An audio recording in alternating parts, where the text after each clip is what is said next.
Now for Global Business Updates, Rotus Oddiri joins us. Good morning, Rotus. Good morning, Dr. Basi. Good morning, Shaitan. Good morning, Rufai. Good morning to all our viewers. We begin with the geopolitical landscape. Oil traders looking to see whether we will get a ceasefire in Gaza.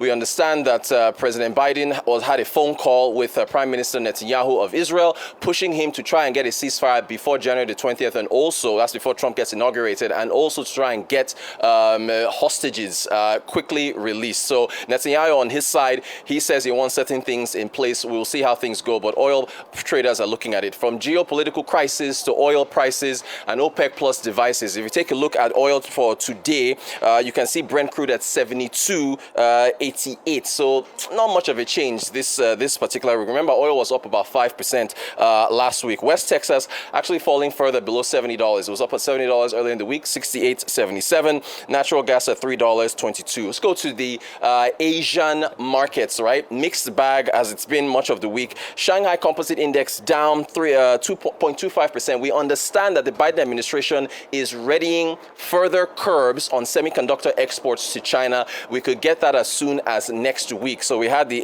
Chinese Composite Index falling on that news. Hang Seng in tandem down by 1.24% because of the number of tech companies that are listed in Hong Kong. The Nikkei 225 in Japan and in Korea, they were up. Speaking of Korea, we got a surprise rate cut this morning.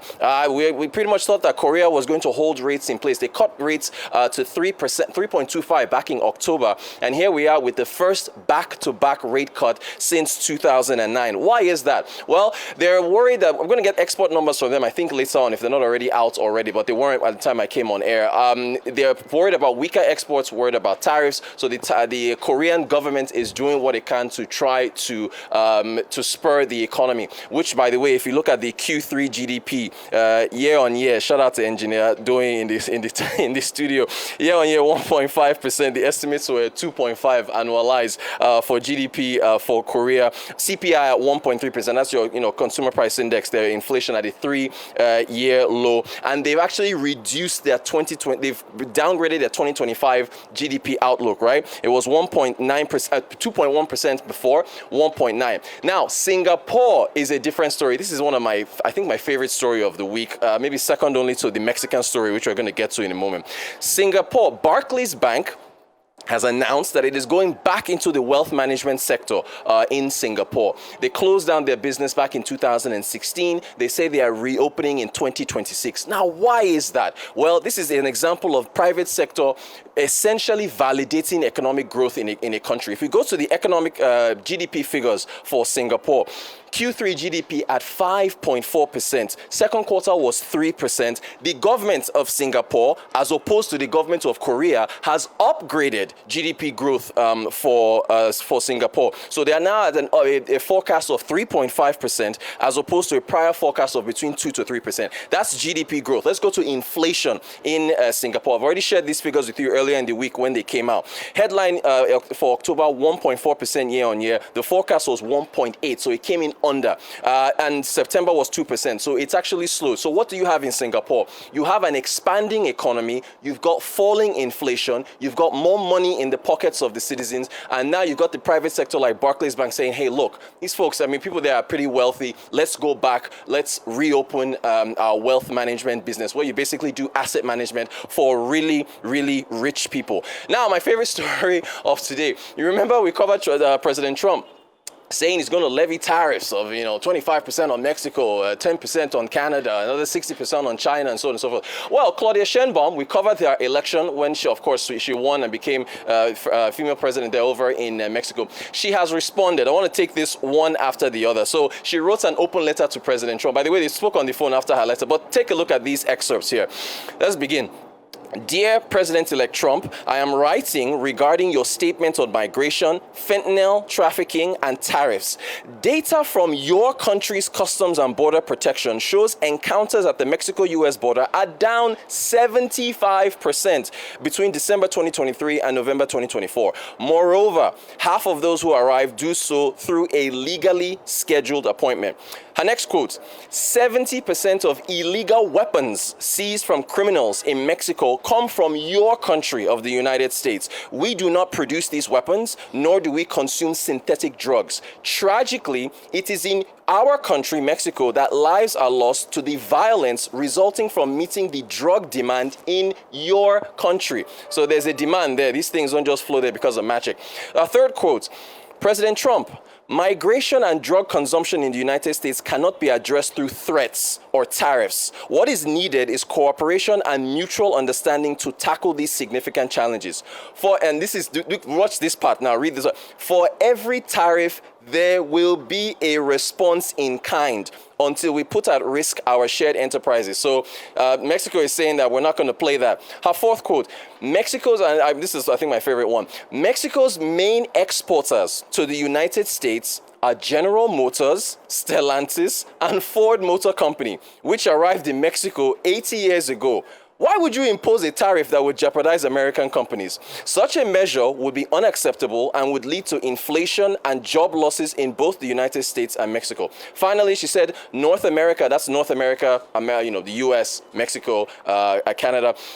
North America's economic strength lies in maintaining our trade partnership. I believe that dialogue is the best path to understanding peace and prosperity for our nations. I hope our teams can meet soon to continue building joint solutions. So again, just gear up for 2025. It's going to be such an interesting year. I can't wait. But anyway, we understand they spoke on the phone and Trump now said they're closing the Mexican border. She said no such thing. So again, just more content for us in the media. To Nigeria, three of you have talked extensively about this tax matter. I can only just echo what Rufai said. Tax reform is really tough.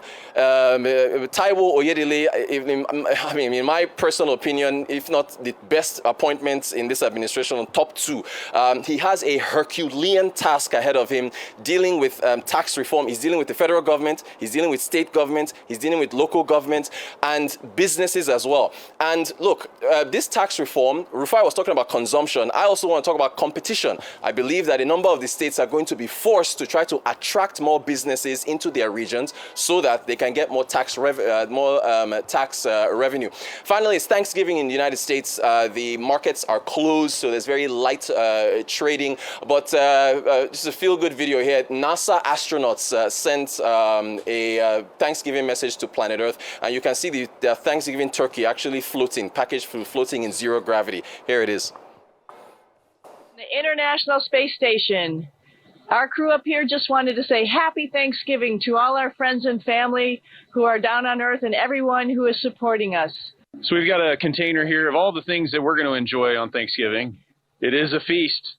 Let me see. We've got Brussels sardines, Brussels sprouts, butternut squash, apples and spice, smoked turkey, and smoked turkey. It's going to be delicious. So a happy Thanksgiving to all our U.S. viewers. That's our update for today. Happy Thanksgiving to all of them, man. I'm going to be going out to a Thanksgiving dinner myself tonight, and looking forward to it. Real quickly, see, the truth is, yes, I'm happy that you have a strong person in Mexico that can push back on Trump and say, most of this tariff will affect you. And I totally support that. But Trump is also right when you check the stats as regards drugs. So let's take, for instance, what they call as white China. You know the drug they call white China, fentanyl. Fentanyl used to come in from China before a lot. They had a rapprochement with China pre-COVID. They stopped that. It dropped by about 75% coming in from China. But now what is happening is that some chemicals that can be used to make fentanyl are pushed in through Mexico. So it's the chemical that come into Mexico, and they do a lot of production in there, and it gets into America. And it's causing a big drug problem. I'm happy she has also pushed back as regards the tariff for the auto companies, for instance. The American company GM and all of that produce in Mexico because of, obviously comparative and trade advantage to be able to produce all of that. And, it can also go straight to the conversation of NAFTA and things like that and easy access into markets like that. But one thing is certain, and I'm going to take the line of Scott Bassett here, the big voice in the room, the cool head in the room. The fact that most of these agreements, these tariff agreements, will have to be negotiated. And both parties will have to negotiate them. So Trump cannot just say, I'm going to tax the shit out of them. I'm going to tax them like bloody hell. It's not going to happen just like that. All right, Tariff, your impression of Donald Trump this morning. Well, I want to just touch on very quickly, this tax reform. It's a very good impression, actually. Yeah, he did his best. This tax reform issue, I understand, all of the, the reactions to it and the criticisms and the support. However, we should not lose sight of what these reforms are set out to do. They're supposed to simplify Nigeria's complex tax system. They're supposed to favor low-income earners and small businesses through exemptions and modernize and enhance the tax administration efficiency and encourage economic growth and fairness in taxation. It's definitely one of those reforms that when people actually take a better look at and take their time to go through it, actually is a it has pro-poor policies. The exception are very important, especially now that we have 130 million Nigerians living below the poverty line. The exemption for low-income earners, for small businesses, aligns with the poverty alleviation goals that the president already set out to do. And if it's implemented effectively, it could reduce the economic inequalities and continue to stimulate grassroots economic activities, as well as, the increased efficiency, I would say, of streamlining the tax administration is expected to improve compliance, to reduce bureaucratic inefficiencies, and continue to boost government revenue. So that should be the focus, and I'm glad that they were able to present and explain in detailed terms exactly what this tax reform is set out to do. Okay, the first rule in international diplomacy is that while countries are seeking cooperation with others for their own advantages, every country looks out for its own interests.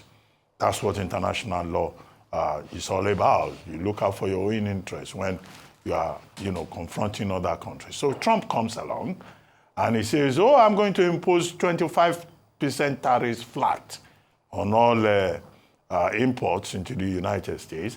And I'm going to do even worse to Canada and Mexico, and I'm going to put between 60% and 100% on, China. So while Trump trade has given us some excitement in the American economy, what we have seen is that other countries are looking out for themselves.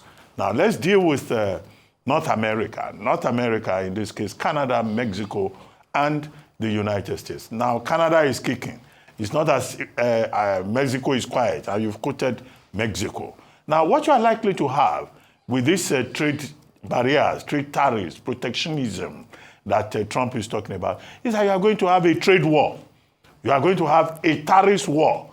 And that's already what the Mexican president is pointing out, because they're not going to fold their arms. Fentanyl, immigration. There's also some argument over genetically modified foods and what happens. And this will be unfortunate because, NAFTA, the North American Free Trade Agreement that was introduced in 1992, that was renegotiated, I think under the same Trump, and it was changed to the US, Canada, Mexico agreement. Now, that is going to be reconsidered next year. And that was why I said previously that Rawlings, the nominee for Agriculture Secretary, that will be one of our first assignments. So it's not for Trump to dictate to the world. The world will also say what they want. Yes, it's Thanksgiving today, and it's like, the market gave Americans a very good, Black Friday gift. Yesterday, inflation data came in. There was a hike of core inflation by about 2.8% on an annual basis. The consumer expenditure index, which is called the PCE, the preferred gauge of the Federal Reserve, also rose. But on the whole, the employment is very strong. The labor market is doing well. And, this is why they say, it's a Thanksgiving gift for the Federal Reserve, which means that by December, at its December meeting, also looking at the November minutes of the Federal Reserve, we were likely to see 25 basis cut and all of that. Asia market is mixed because of South Korea trying to protect its economy and ensure economic growth. Well, thank you very much, Rotus.